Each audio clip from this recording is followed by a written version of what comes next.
We'd like to welcome you all here. Really appreciate you coming out today. We're very excited about the upcoming season.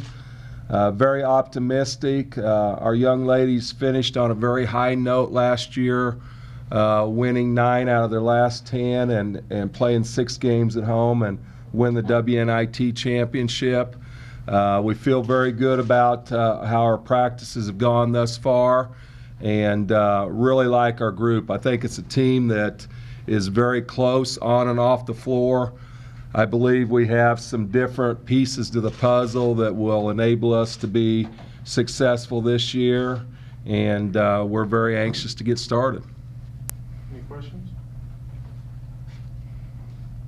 But sometimes chemistry is such a fickle thing. You know, you think you got all the players, and then sometimes it doesn't work for whatever reason. How much as a coach can you control in terms of chemistry?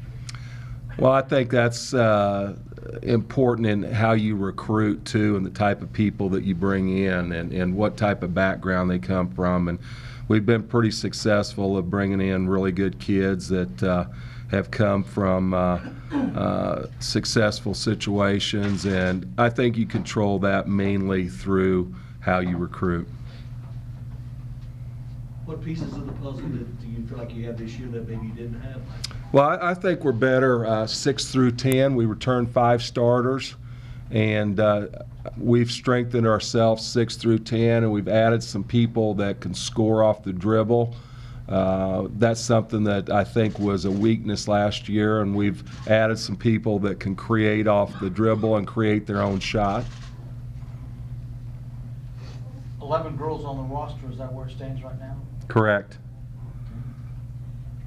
Talk about a little bit about Liz Donahoe and what she did in the off summer to get ready for her sophomore year. Liz had a tremendous year last year, becoming the Big 12 Freshman of the Year, and 5 times she was named the Big 12 Freshman of the Week. And we had a good talk about what happens to sophomores sometimes, about having a sophomore slump, and I really believe that she took that to heart and worked harder than she's ever worked, which I didn't know if that was possible. She's a player that spends a lot of time in the gym, and as I told you guys last year, she was the first one in the gym, the last one to leave, and we almost got to kick her out of the gym because she spends too much time in there. But she's worked hard to improve her body, improve her athleticism. Our strength coach, Nick Hoheisel, did a great job with her in the off season, and I believe she's gained a step in quickness and added some strength while she's done that. Jim, what about the schedule this year? Just initially, seems like it's an upgrade non-conference. It is. We felt like we needed to do that to raise the RPI and help us around tournament time, and we just felt it was a natural step for the experience that we've got on this team to challenge them a little bit more in the non-conference schedule.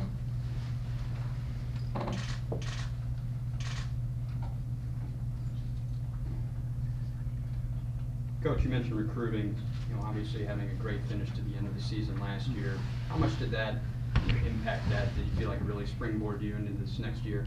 Oh, I believe it helped us. I believe the way we finished helped us in not only recruiting, but I think it helped us in our fan base as well. The first WNIT game we played in front of about 2,700, and the last one it was almost 7,000, and people in the community got excited about it, and it helped in recruiting to just strengthen our crowd, show that we were being successful with a young group and we were growing with a young group. Can you imagine? Unbelievable freshman last year. Do you feel like you've got 1 or 2 coming out this season that can make an impact? Brittany Martin from Syracuse, Utah, was ranked 18th in the country by ESPN Hoop Girls, and she's a player very similar to Liz Donahoe, maybe a little better off the bounce, and Liz may shoot it a little better from the perimeter, but she's one of those players that brings the physicality you need to play in our league. Two things I believe that's the biggest adjustment for players coming into the league is the speed of the game and the physicality. And Brittany Martin definitely has the physicality to play in this league. Do you see in your returning players, especially the ones who were going through it the first time last year, you could assume that they have had the opportunity at least to mature beyond their years, given everything that went on last year? We did mature. We became closer together. They became best friends. I believe they grew on and off the floor. I believe we've done a lot better job academically than they've realized that, hey, we've got more to give. And really proud of the way the group finished up. And we've raised the bar this year. You know, it's not good enough to be in the WNIT. We need to strive to be in the NCAA tournament, compete at the top level of the Big 12, and just raise your expectations. How are you better than you were last year? What has been enhanced? Well, I think experience is one thing that's helped us. Tiffany Bias is one of those players that she's a junior, and it seems like she's been in this league for 5 or 6 years. You could look down south to Oklahoma, and Whitney Hand is the same way. And, you know, Allison Lacey, when she was at Iowa State, is one of those players that's played every minute from day one of being on campus.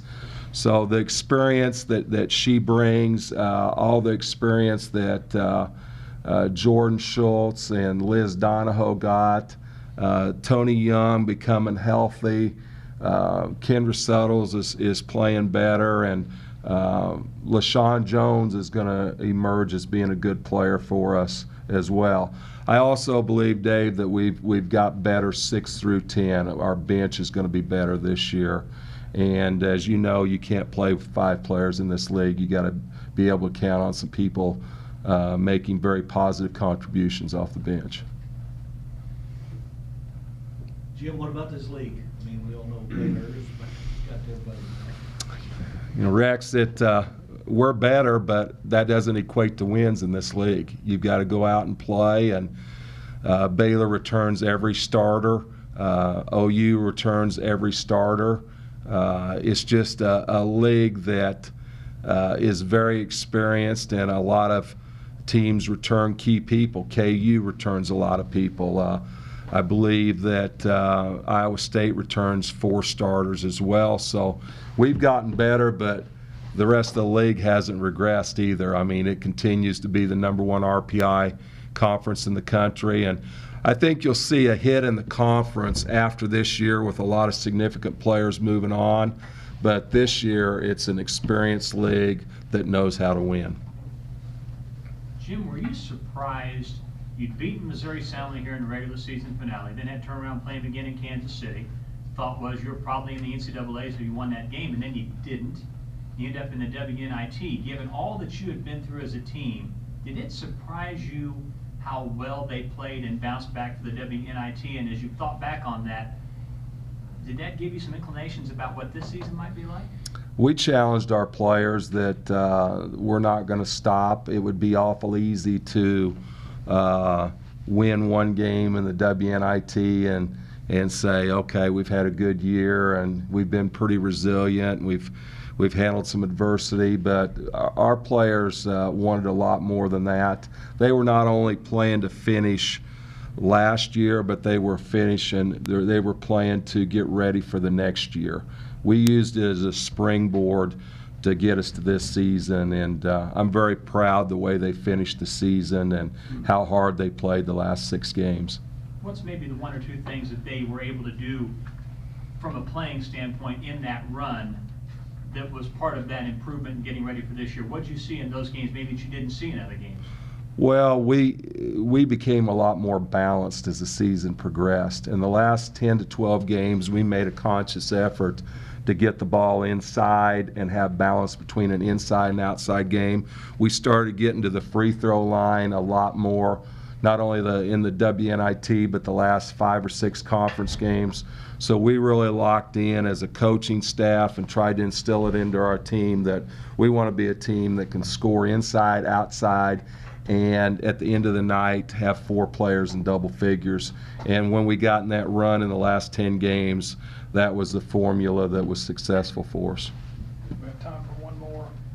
Talk a little bit about your new assistant head coach, Coach Whitaker.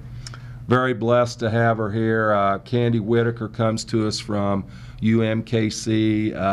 Not an easy job in any sense of the imagination.